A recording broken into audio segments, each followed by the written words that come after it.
วิลาทองประนัดได้สถานក្នុងក្តីស្រមៃរបស់លោកអ្នកមានលក្ខណៈពិសេសបែបណាខ្លះ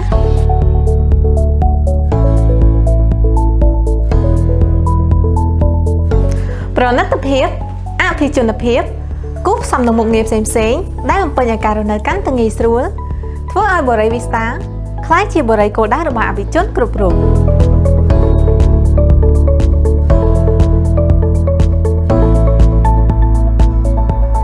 រចនាឡើងនៅវិឡាបែបទំនើបតម្រូវឲ្យវិស្វករនិងស្ថាបត្យករយកចិត្តទុកដាក់យ៉ាងខ្លាំងទៅលើគម្រោងនីមួយៗវិឡាទល់នៅបរិយាវីស្តាមានកម្ពស់3ជាន់មានបន្ទប់គេង5និងបន្ទប់ទឹក6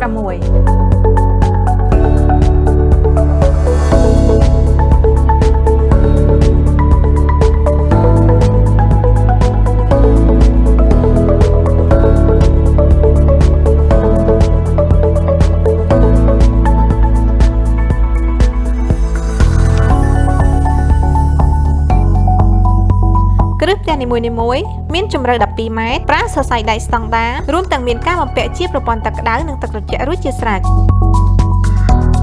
ទំហំផ្ទះនិងទំហំដីធំដែលអាចកែច្នៃជាសួនច្បារបែបធម្មជាតិដើម្បីទទួលបានអារម្មណ៍ស្រស់ស្រាយជារៀងរាល់ថ្ងៃឬក៏អាចកែច្នៃជាកន្លែងសម្រាប់លំហែផ្សេងៗទៀតតាមតម្រូវការដែលទីធ្លានៅសល់អាចចតឡានបានដល់ទៅ3គ្រឿងចំពោះការរចនាម៉ូដផ្ទះនីមួយៗគឺស្អាតប្លែកដោយការប្រើប្រាស់កញ្ចក់ច្រើននាំឲ្យមានពន្លឺចេញចូលគ្រប់គ្រាន់ហើយអាចកាត់បន្ថយការប្រើប្រាស់ភ្លើងអគ្គិសនីបានមួយកម្រិតថែមទៀតផងជាពិសេសគឺគ្រប់កញ្ចក់អាចធ្វើការបើកបានដែលអាចស្រូបយកខ្យល់អាកាសបរិសុទ្ធពីខាងក្រៅបានជាន់នីមួយៗមានកម្ពស់ខ្ពស់ស្រឡះល្អដែលអាចផ្ដល់ជូនអ្នករស់នៅផាសុកភាពនិងសោភ័ណភាពតាមរយៈការទទួលបានពន្លឺព្រះអាទិត្យនិងខ្យល់បរិសុទ្ធគ្រប់គ្រាន់កាន់តែពិសេសនោះគឺគ្រប់បន្ទប់ត្រូវបានបែងចែកជាបន្ទប់គេងបន្ទប់ទឹកនិងកន្លែងដាក់សម្លៀកបំពាក់ដាច់ៗគ្នាតែម្ដងបន្ទប់មេគ្រួសារមានបេរ៉ាំងដាដល់ទៅ2ចំណែកចន្ទាគ្រប់ជាន់មានលក្ខណៈធំទូលាយងាយស្រួលសម្រាប់មនុស្សចាស់និងកូនក្មេងចុះឡើងបានដោយមានសុវត្ថិភាពខ្ពស់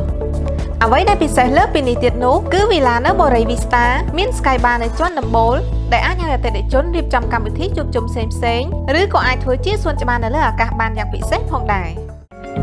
ចំណែកទីតាំងនៅលើផ្លូវរត់16ម៉ែត្រដែលស្ថិតនៅជិតតំបន់ផ្លូវ60ម៉ែត្រជាតំបន់គេហដ្ឋានមានតម្លៃខ្ពស់និងប្រជុំទៅដោយគម្រោងពាណិជ្ជកម្មធំៗដែលមានចម្ងាយត្រឹមតែ5នាទីពីផ្សារទំនើប Eon 3និង15នាទីពីព្រលានយន្តហោះអន្តរជាតិភ្នំពេញថ្មី